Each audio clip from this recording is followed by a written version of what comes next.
కామారెడ్డిలో భారీ వర్షం కురుస్తోంది. 15 కాలనీలు ఇంకా జల దిగ్బంధంలో ఉన్నాయి. లోతట్టు ప్రాంతాల ప్రజలను పునరావాస కేంద్రాలకు తరలించారు అధికారులు. ఇవాళ జిల్లా వ్యాప్తంగా విద్యాసంస్థలకు సెలవులు ప్రకటించారు. జంగంపల్లి దగ్గర రోడ్డు తెగిపోయింది. కామారెడ్డి హైదరాబాద్ రూట్లో పాత హైవే దగ్గర 20 ఫీట్ల మేర రోడ్డు ధ్వంసమైంది. కామారెడ్డి వర్షాలపై మరింత సమాచారం మా ప్రతినిధి బాలకుమార్ అందిస్తారు.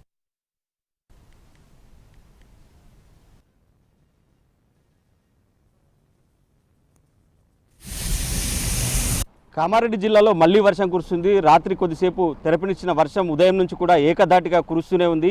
కామారెడ్డి, ఎల్లారెడ్డి, జుక్కల్ నియోజకవర్గాల్లో వర్షం బీభత్సం సృష్టించింది. ఇక కామారెడ్డి పట్టణంలో మాత్రం పూర్తిగా జల దిగ్బంధంలో ఉంది. దాదాపుగా 15 కాలనీలు జల దిగ్బంధంలో ఉన్నాయి.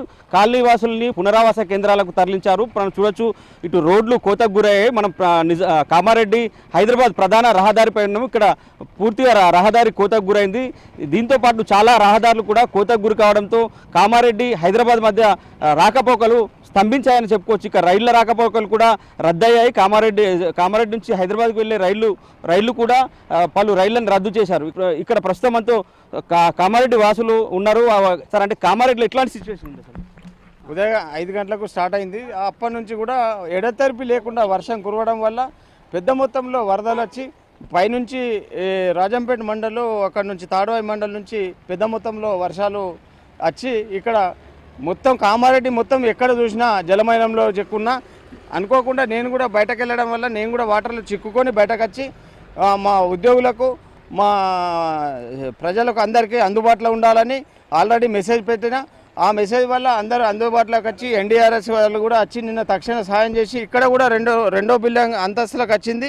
ఆ బిల్డింగ్లో కూడా పాపం వాళ్ళు వాయిస్ మెసేజ్ పెట్టడం వల్ల మా కలెక్టర్ గారు కూడా ఇక్కడికి వచ్చి అందుబాటులోకి వచ్చి తక్షణ చర్యలు తీసుకొని మా ఎస్పీ గారు, కలెక్టర్ గారు జిఆర్ కాలనీలో ఎట్లాంటి సిచ్యువేషన్ సార్? అంటే పునరావాస కేంద్రాన్ని తరలించి వెంటనే తరలించారు. హాస్టళ్లలో కానీ అక్కడ వేరే ప్లేస్లలో ఉంచి తరలించి ఇక్కడ నుంచి వెంటనే తక్షణంగా ఎన్డీఆర్ఎస్ బృందాలు, కలెక్టర్ గారు ఆధ్వర్యంలో, ఎస్పీ గారు ఆధ్వర్యంలో అందరూ ముందుకొచ్చి అందరూ కూడా వెంటనే స్పందించి ప్రాణ నష్టం వరకు అయితే ఇంతవరకు ఏం జరగలేదు. ఎక్కువ ఇద్దరు చనిపోయినని తెలిసింది. ఈ ప్రభుత్వం కూడా తక్షణ చర్యలు తీసుకోవాలి. ఇంకా పెద్ద మొత్తంలో చర్యలు తీసుకొని ఆస్తి నష్టాలు కూడా చాలా జరిగినాయి. అగ్రికల్చర్ మొత్తం పంట నష్టం చాలా ఈ జిల్లా మొత్తంలో చాలా దాదాపు మేజ్ మొత్తం పోయి ఉంటుంది. కాబట్టి తక్షణ చర్యగా తీసుకోవాలని ప్రభుత్వాన్ని కామారెడ్డి జిల్లా జేఏసీ ఉద్యోగుల తరఫున కోరుచున్నాను. బాగా డేంజర్గా ఉన్నదండి. ఇక్కడ ఏమైందంటే ఈ బఫర్ జోన్ అని ఉంటుంది. ఇక్కడ ఈ బఫర్ జోన్ అనేది ఒక దాదాపు అండి ఒక 600 మీటర్లు 700 మీటర్లు తెచ్చి బిల్డింగ్ కట్టాలి.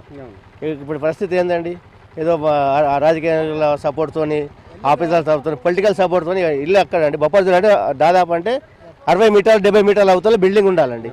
ఈ పక్క కట్టినాక ఉండదండి, నష్టం జరగదండి. అధికారుల నిర్లక్ష్యం అంతా. ఇక్కడ ఈ సిచ్యువేషన్ అంటే చాలా దయనీయంగా ఉంది. ఇక్కడ 3 నియోజకవర్గాల సిచ్యువేషన్ అయితే చాలా పెద్ద ఎత్తున బీభత్సం అయితే జరిగింది.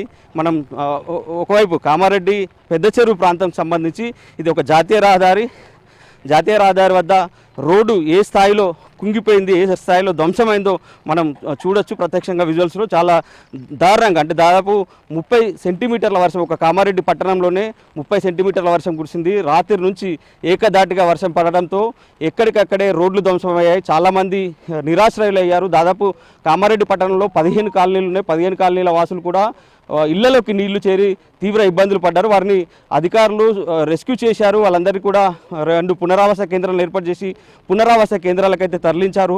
కామారెడ్డి వాసులు అయితే బెంబేలెత్తిపోతున్న పరిస్థితి అయితే కనిపిస్తుంది. సో ఇది మొత్తం మీద కామారెడ్డిలో ఉన్న తాజా అప్డేట్. కెమెరామెన్ రవిచరణ్తో బాల్కుమార్, ఎన్టీవీ, కామారెడ్డి జిల్లా నుంచి.